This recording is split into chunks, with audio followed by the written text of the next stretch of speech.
Right, hello YouTube, welcome back. First of all, somebody said my hair looks stupid, and that's because my hair looks stupid. It's like 7 o'clock in the morning and I haven't had a shower yet. Thank you for that nice comment. I'm going to rush through this one, but this one is about the different types of pins and plugs that you're going to encounter. I've already made this video and then somebody walked in on me filming it, so I've had to start all over again. So the most common type of pin you're going to encounter is the standard pin. It's literally just a cylindrical shape.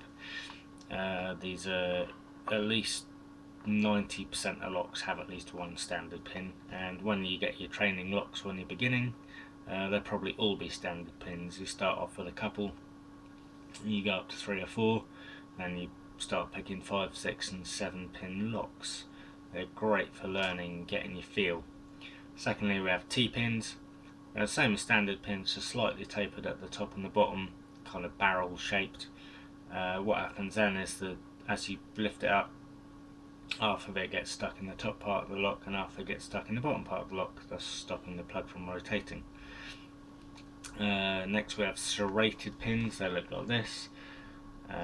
They have little slits in them, so they get caught on the shear line and cause havoc, and you need a very light touch to pick them, and it's really just a matter of experience.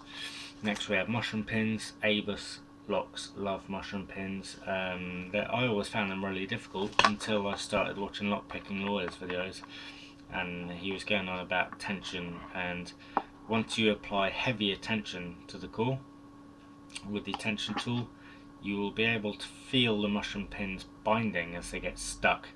They will counter rotate like spool pins do, and you'll definitely be able to hear them once you set them. They go click very loudly, and you'll definitely feel them. So spool pins are next. Spool pins are this shape, and what they do is they get stuck. The thinner part of the spool gets stuck, and the technique is very much similar to mushroom pins. You lighten up on the tension and it allows the plug to counter rotate. You click it up until it gets into place, and then the core will spin back.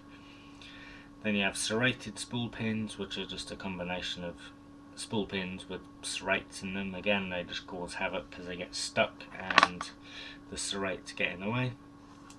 Then we have upside down pins, which are pretty much just standard pins. They kind of curve on the bottom, but they're turned upside down. So what happens is the narrow part where it's like tapered off at the top gets stuck in the top of the lock. And lastly we have pin in pin. I've done a couple of diagrams here. So this is what it looks like. It's a sort of T shape, and then it sits in a ring. So what happens is you have something like this shape, like a little cylinder, and then you have something without the sexual references which goes inside it, meaning that actually you have to pick both parts of the pin separately in order to get them both above the shear line. They're probably the most difficult pins, and you don't see them very often, but they do exist. Lastly, we'll look at the Bible. The Bible is basically the plug. This is if you're looking at like the inside of a padlock or some more American locks. We don't really have the system in the UK, but it's always good to use anyway. So this is what's called the Bible. It's the plug plus the top part where the pin stack sits in. So the pin stack is a spring at the top. Your driver pins and your key pins are two top and bottom pins. So what you can do with that is you can thread it. You get a threader. So when you have serrated pins, they get stuck on the threads, making it an absolute pain in the ass to pick. And you can also countersink them. If you countersink the hole, it gives an extra like rotation to the plug, which just allows, you know, anything you can do to the plug just to make it more difficult to pick. You won't see them on commercial locks, but people do it for lock sport, and they make challenge locks for each other out of it. Yeah, there's not really much else you can do to a lock. Once you can pick, you know, serrated mushrooms and spool pins, you're probably most of the way there. One thing I didn't mention in the tools is pick guns and electric pick guns. I used to have a pick gun, never really used it. I will get an electric pick gun at some point, and I'll definitely review it. I'm going to need it in the future.